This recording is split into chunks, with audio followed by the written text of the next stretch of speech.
por exemplo, fazia concurso do bebê Johnson, Sei. que era o concurso do bebê mais bonito, Eu e 10 entre 10 bebês Johnson, olho azul. olho Loirinho, azul, claro. loirinho. Era o Né? padrão, né? Era o padrão. Então, isto é a nossa água. Mas está Essa é a mudando, você cultura. acha? Está mudando lentamente, temos reações contra isso, está mudando lentamente. O que as pessoas perceberam? A lei. Nosso artigo 5º fala que racismo da nossa Constituição é inafiançável e imprescritível. Alguns preconceitos foram criminalizados, existe a lei. Existe a questão do mercado. Se você ficar defendendo ideias homofóbicas, etc., você pode ser cancelado. Logo está pegando na cidadania e na sua planilha Excel. No São bolso, são duas coisas Exato. importantes. Então hoje nós temos coerção e consenso, temos lei e temos consenso. Tem o trabalho do Estado, né? De trabalho do cotas, de proteção e tudo mais. Exatamente. E essa conscientização é o quê? Escola, mídia, a gente, é todo mundo batendo nessa tecla. Quando eu era criança, um pouquinho depois você, não tinha consciência ecológica. A gente tomava banho de horas. A gente saía murcho. Com o dedo todo enrugado, né? Porque a água era infinita. Hoje nós sabemos que está faltando até na Amazônia. Hoje nós sabemos que a água não é infinita. Apesar do Brasil ser privilegiado em comparação a outros lugares com água doce, sabemos que ela não é infinita. A gente tem secas aí, então, né? o que acontece? Em geral, filhos e netos hoje têm mais consciência ecológica do que a minha geração teve. Essa é a capacidade de aprender e nos tornarmos melhores. Não ter medo da diferença. Então, o estudo do preconceito que o livro trata é para dizer uma coisa que talvez seja a grande conclusão do livro. Preconceito é uma criação humana, ele não é natural. Um animal tem preconceito? Não. Ele tem medo de outra raça, ele tem medo de outro... De um predador. De um predador, ele tem medo de outra espécie, porque pode vir perigo dali. Exato. Mas o animal não é preconceituoso. Ele não julga, né? Um cachorro não vai olhar com mais interesse uma Golden Retriever loira. Ele não vai... Exato. Nossa, essa loira aí é mais importante do que se fosse, por exemplo, um pincher. Não, ele não vai pensar assim. Ele não vai pensar. Então, o preconceito é uma criação histórica que atende a um grupo, que estabelece um grupo, faz parte dessa revolução cognitiva que a gente inventa narrativas. Mas para se manter no poder também, se manter no poder. É um certo, como a gente fala, uma barreira para essas outras pessoas não subirem, né? Mulheres, negros. Exatamente. Quando o racismo é uma invenção do século XIX, o preconceito é muito mais antigo. Então, o racismo... Aí eu queria entender, quando é que o homem olhou para o outro e fala, a cor da pele dele é menos do que eu posso escravizar. Quando que acontece isso? Só para lembrar que tanto em Grécia quanto em Roma, em todas as sociedades escravistas, persas, etc., a escravização de um ser humano não dependia da sua melanina. Os romanos tinham escravos germânicos. Quem era derrotado em guerras. Ou, em alguns momentos da história romana, antes de uma reforma na República e também em Atenas, eram escravos por dívidas. Tá. Ou seja, você não conseguiu pagar e você vai oferecer filhos ou ter que ser escravizado. Para pagar essa dívida. Mas geralmente em Roma a escravização deriva de uma derrota em guerra. E aí um romano, ele trata o escravizado não exatamente pela aparência. O romano, por exemplo, vai comprar no mercado um professor de grego para os seus filhos. Então comprar? Lá porque ele tem gregos escravizados, ele precisa escolhe, preciso de um professor de grego bem formado. Aí capturamos essa cidade e tem esses professores. Então, por exemplo, grandes filósofos como Epicteto foram escravizados. Epicteto é um filósofo estoico da época de Nero. Ele foi escravizado. Por exemplo, grandes personagens intelectuais foram escravizados. E não era uma questão de pele ou de etnia. Os romanos têm escravizados loiros de olhos azuis. Não? A palavra eslavo, ou seja, os habitantes do leste europeu, deriva de escravo. Ah, é? Porque eram escravizados os eslavos em grande quantidade. Então, associar o escravizado à pele é um fenômeno mais recente, da Idade Moderna. A partir da Idade Moderna, no mundo ocidental, escravizados são afrodescendentes. E indígenas também. O indígena foi escravizado desde o início, mas o indígena tem uma questão. Quando se inventa que o indígena é preguiçoso, é uma justificativa porque o indígena não dá o lucro que o africano dá, porque não tem o comércio de tráfico. O tráfico de seres humanos é a maior fonte de renda da colônia. O tráfico, assim, as maiores fortunas da colônia não são os donos de engenho, são os traficantes.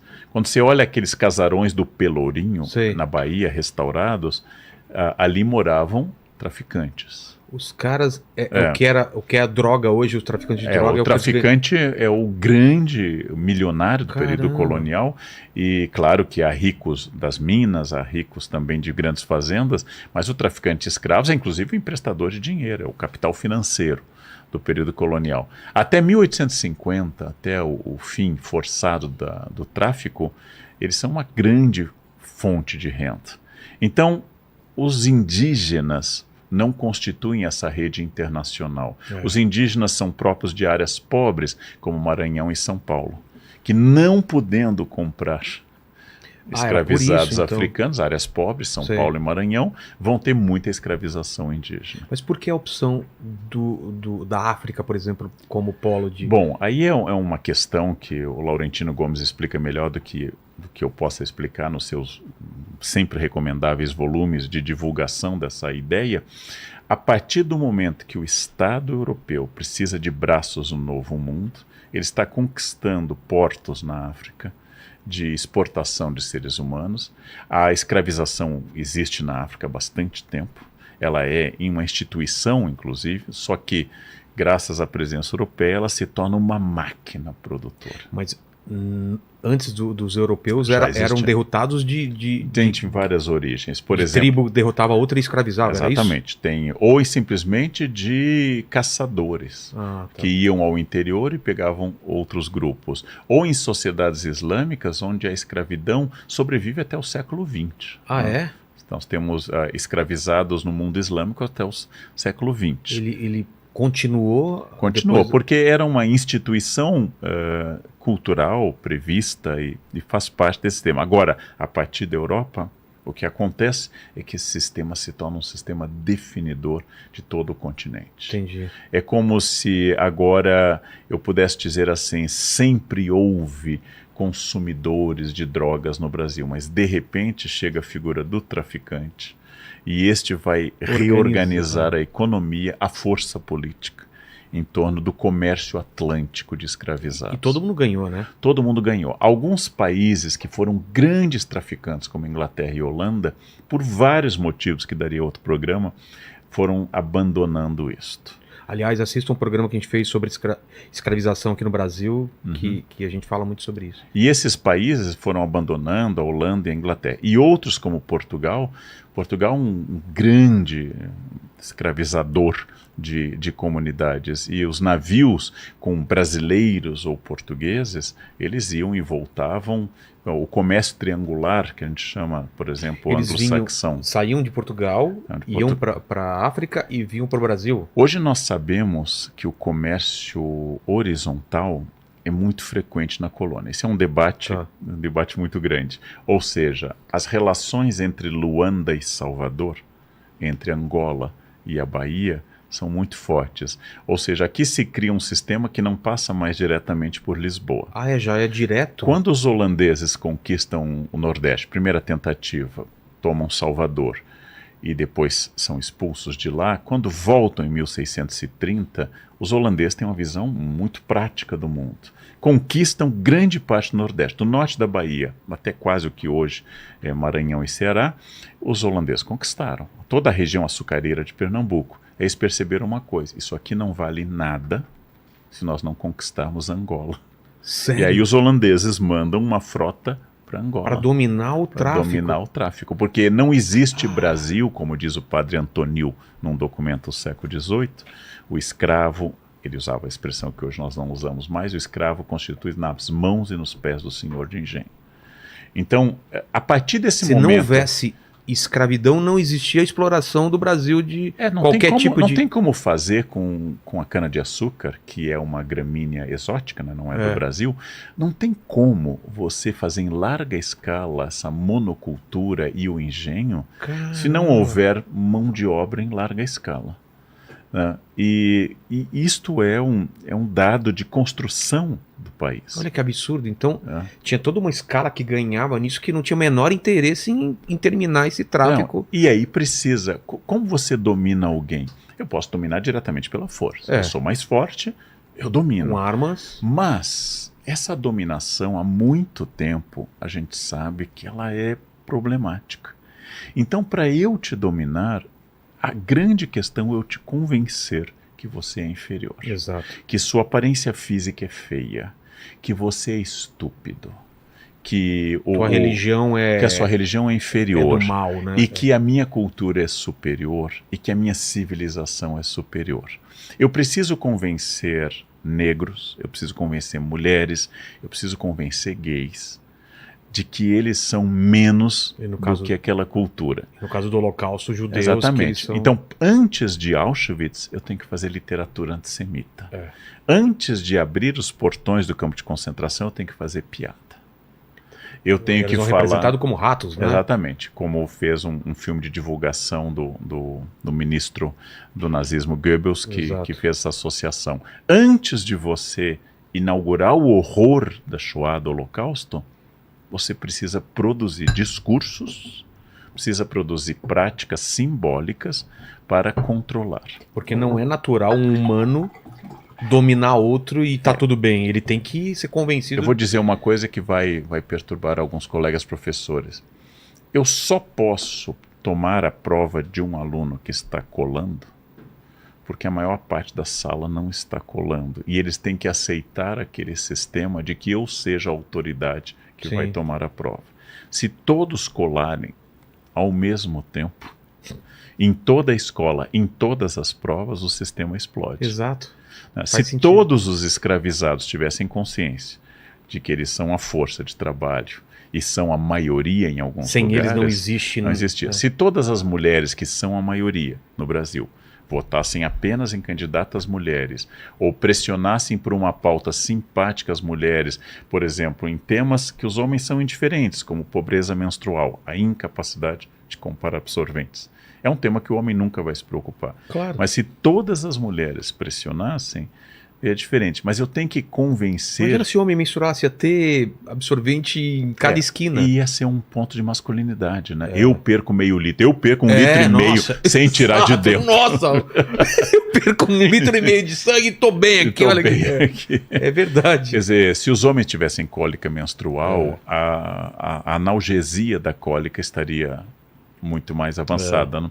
O que significa isso? Eu tenho que convencer que você é inferior. Eu tenho que convencer. Eu tenho que convencer que as posições... Eu já fui diretor de uma escola, de centro de cursos, e às vezes eu contratava uma professora. E se a professora, além de competente, fosse jovem e bonita, eu sabia que ia ter reação. Já por ser mulher, mas se fosse jovem... Sempre vem levantando questões.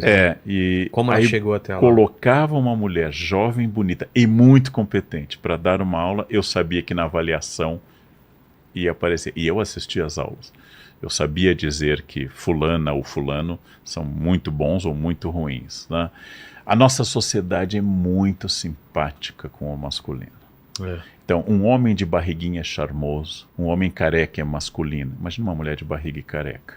Quem é que ele tinha? Sean Connery, com 85, quase 90, era considerado... Fazia par romântico com Fazia par mulher romântico. de 25. Não há uma mulher de 90 que os homens... Olha, que sedutora. Nem de 85, nem de 80, nem de... Exato. Nem antes. O que significa isso? Nós somos muito simpáticos. A única vez que eu vi na minha vida se falar da forma física da presidência foi com uma presidente mulher, que se diz que ela tinha engordado. Os nossos presidentes são historicamente gordos, com raras exceções, ou pelo menos historicamente barrigudos. Mas a única vez que alguém disse que estava fora de forma, que parecia gorda, etc., foi com uma mulher. Ou com a Marina, que é muito magra também, né? Marina Exato, Silva. que eu estou falando, por enquanto, só da presidência, né? Então, essas questões, elas estão diluídas na nossa cultura.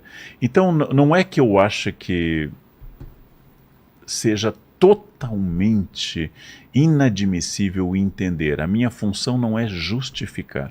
A minha função é entender como se constrói o preconceito, como a gente ensina as pessoas a serem preconceituosas desde a infância, ao dizer menino não chora, como a gente educa pessoas para o preconceito e como a gente vai determinando e vendo como naturais. Só para lhe dar um exemplo, até o século XIX a roupa masculina de bebê é o cor-de-rosa. Ah, é? E aí passa a ser o azul. E aí a gente acha, por exemplo, até o século XIX, todas as noivas casam com a melhor roupa que elas têm. Sim. E não com uma roupa branca. Provavelmente a Rainha Vitória na Europa, nós temos um caso no Brasil também, é a primeira noiva a se casar de branco. Por quê?